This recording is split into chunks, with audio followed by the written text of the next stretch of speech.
other than your wallet, we can start out with that. Yeah. Well, I want to give credit to Prairie View A&M.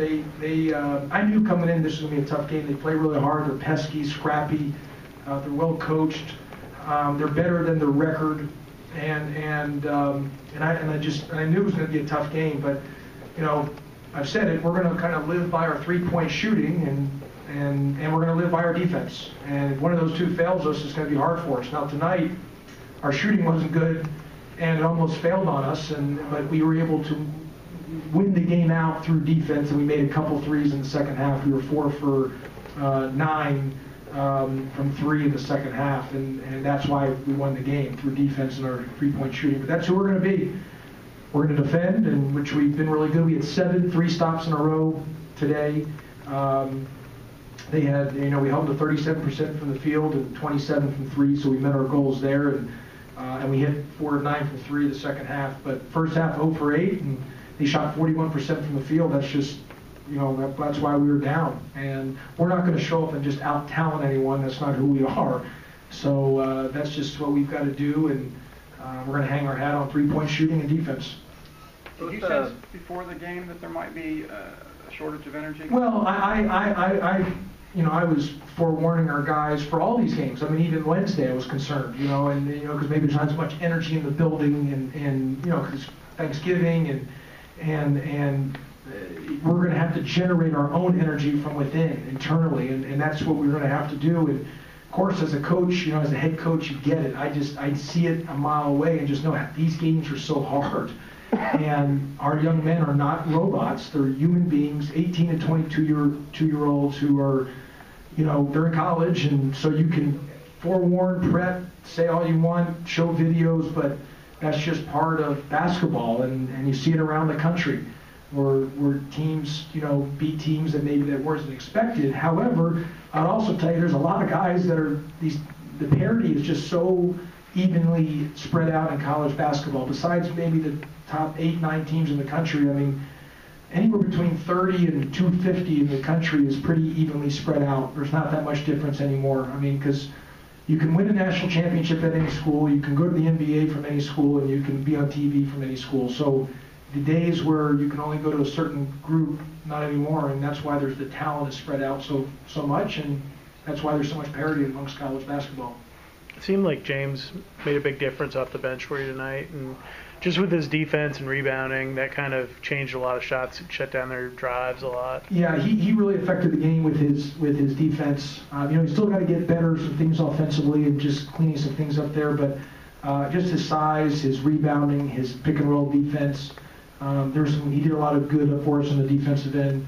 Kelly, he helped us obviously immensely. I thought Moses did some good things that late in the first half. He was part of that run. They got us back after we were down 10. And then, Brandon hit some big shots, hit a big 3 and a couple big shots. Kurt hit that big 3 in the corner, and Jose made some big layups. And I was proud of Michael DeVoe at 4 defensive rebounds, which was a great stat. In terms of DeVoe, it seemed like he kind of logged probably his most minutes this year, and it seemed like you liked that lineup, the big lineup with AD and Banks, and then DeVoe and Jose in the back. Yeah, well, Kelly, we were trying to find a group, and I just felt, we were trying to play bigger there and trying to go inside, and we scored some buckets inside with AD. Then they started doubling, and we were able to pass it out and get a couple things. And so we'll just have to keep working at it. But I just think we're a team that can play with different lineups and utilize our length. And we really didn't play a lot of zone. I mean, it was all man. So and we have some different versatility with that. The 6 offensive rebounds an indication of energy level? For them or us? For you. Well, yeah, I mean, but part of it, Ken, I also thought that we had some really good looks in that first half, and we just missed them. And then, it was 2-2. It was like the first play of the game. They just tied up AD. You could just sense it right there. And then it was 2-2, and Kurt was guarding 0. We said all along, I mean, I think he came in 26 of his 29 shots were threes. And we always talk about the best health is your positioning. You can never be start out, move in, and then go back out. You have to start in the positioning. and Kurt was out, moved in, and then came back out, and Zero hit a 3, and now it's 5-2. And that just gives them a little spark.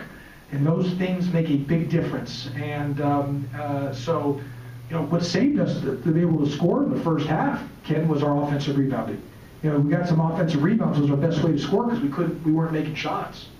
You mentioned their spark on the other end. How big of a spark did you feel like Brandon hit that 3 early in the second half? Did that kind of... Yeah, that was big. You know, Brandon's, you know, look, excellence, I don't believe excellence is accidental. You've got to earn it and work at it and put the time and effort in. And he's worked and he's busted his chops, busted his tail as hard as anyone. He's put a lot of time and effort. He's got to continue to be better at not letting it be a ball star. He's got to continue to have that thing flow through him. But he made some big plays for us. He got 2 defensive rebounds, and he made big shots for us. He really did. And he's got a pretty stroke. And if you look at his numbers, he's just being at a high level of efficiency right now. The game was called pretty tight early. Do you feel like that maybe took some adjustment on your guys' end too, after some more physical games? Yeah, I mean, could be, Kelly. I mean, you know, they teams coming in. If you look at their stats, they have put teams to the free throw line, and again, we didn't shoot well from the free throw line today. We were 13 of 20, which is 65%. We need to be over 70 there, and so you know, we just got to keep. We got to keep grinding it out, and we'll continue to get better. And I really, really like this group. And I can't be any more clear and black and white about it that, you know, we're going to rely on our, you know, 3-point shooting and our defense. I mean, when we're good at those two, we're going to win games. And if one of the two's off, it's going to be hard. And if both are off, it's just going to be a long night for us. How much has chemistry been a little different since you got James back? You couldn't really necessarily fully prepare for that, and I know that probably would have changed your whole offseason had you known for 2 months you were going to have him or whatever. We're going to have to make some of it, because, you know, when we play with 2 bigs, what are we doing? When we play with a bigger lineup, what are we doing? So there's got to be some things we got to adjust. We just haven't had time to, we haven't had a stretch where you can, you know, get 3-4 full days of practice. So the chemistry's part of it. The guys get along. We have a good group of guys who really get along. Our chemistry's really good. And look, I get it. There's a couple guys that didn't play tonight who didn't usually play. I mean, Khalid plays, and Christian's played, and Vesta's played, and those guys didn't get in tonight.